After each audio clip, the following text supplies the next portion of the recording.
If Allah has chosen not to give you children and you have accepted the decree of Allah and you bear sabr on that, your status will be higher than that of parents.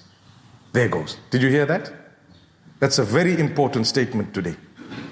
Because from amongst us there are quite a few who probably don't have children because Allah chose that they won't have. And that's why it's rude to ask someone, hey, you guys are married for 5 years, when are you going to have children now? Come on. It's very rude. That question is not for a Muslim. Leave them alone. None of your business. It could be the most depressing question. You don't know what you've done.